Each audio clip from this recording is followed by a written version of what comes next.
আসসালামু আলাইকুম ভিউয়ার্স, কেমন আছেন সবাই? চলে আসলাম নতুন আরেকটি ভিডিও নিয়ে। আজকের ভিডিওটা হলো লেকার পলিশের ফার্নিচারে গ্লাসের মতো হাই গ্লেজ কিভাবে মারবেন এবং এই গ্লাসের মতো হাই গ্লেজটা কিভাবে মিক্স করবেন এই বিষয় নিয়ে আজকের ভিডিওটা। তো শুরুতেই দেখে নিব হাই গ্লেজ মিক্স করার সঠিক নিয়ম।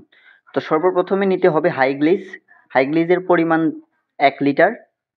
তারপর যেটা দিতে হবে হার্ডনার। তো হার্ডনারের পরিমাণ আপনারা হাফ লিটার দিবেন। হাফ লিটার থেকে যদি বেশি দেন তাহলে ফাটা দিয়ে দিবে, আর যদি কম দেন তাহলে শুকাতে অনেকটা সময় নেবে।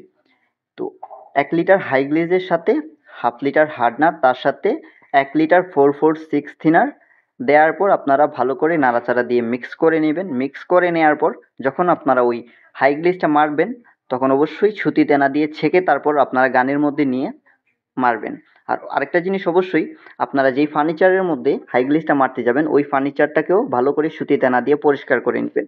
তা না হলে ওই ফার্নিচারের যে ময়লা, ওই ময়লাগুলা যদি থেকে যায়, আপনি যখন ফিনিশিংটা দিবেন, ফিনিশিং দেওয়ার পর দেখবেন যে বিচি বিচি হয়ে গেছে।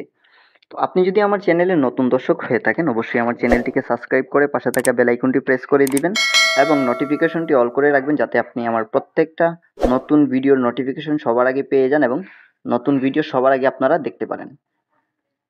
এবং ভিডিওটা কেমন হয়েছে সেটা অবশ্যই কমেন্টে জানাবেন।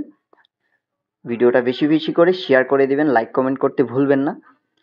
আর ফিনিশিং দেওয়ার সময় মানে হাই গ্লেজটা মারার সময় অবশ্যই আপনারা গানের হাওয়াটা মিডিয়াম রাখবেন। মিডিয়াম রেখে তারপর হাই গ্লেজটা মারবেন। অনেক সময় দেখা যায় যে অনেকেই গানের হাওয়াটা বেশি দিয়ে মারে, যার কারণে দাস দাস হয়ে যায়। আবার অনেকে দেখা যায় কম হাওয়া দিয়ে মারে, যার কারণে হাই গ্লেজটা জমাট বেঁধে যায়, জমা জমা হয়ে যায়। তো এই প্রবলেমগুলা হয় যদি হাওয়া কম দিয়ে মারা হয় কিংবা হাওয়া বেশি দিয়ে মারা হয়। আর মিডিয়াম হাওয়া দিয়ে যদি মারা হয় তাহলে কিন্তু অ্যাকুরেটভাবে গ্লেজটা আসে, গ্লাসের মতো দেখা যায়, মানে গ্লেজটা অতিরিক্ত পরিমাণ বেশি আসে।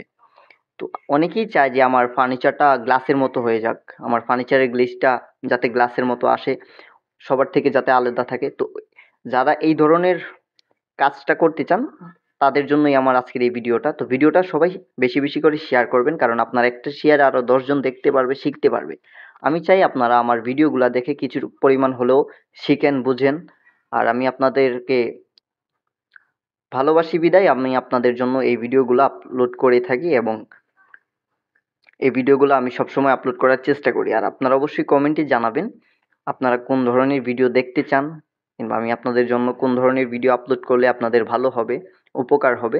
অবশ্যই আপনারা কমেন্টে জানাবেন। আমি চেষ্টা করব আপনাদের কমেন্ট অনুযায়ী ভিডিও আপলোড করার। এবং ভিডিওটা দয়া করে শেয়ার করে দিবেন, কারণ আপনার একটা শেয়ারে 10 জন দেখতে পারবে, শিখতে পারবে, বুঝতে পারবে। তো বেশি কিছু বলার নাই। লাইক কমেন্ট করতে ভুলবেন না এবং অবশ্যই কমেন্টে জানাবেন আপনি কোথায় থেকে দেখতেছেন আমার ভিডিওটা। আমিও জানতে চাই আমার ভিডিওটা কোন কোন জায়গা থেকে মানুষগুলা দেখে। ভালো থাকবেন সবাই, দেখা হবে নতুন আরেকটা ভিডিওতে। আল্লাহ হাফেজ।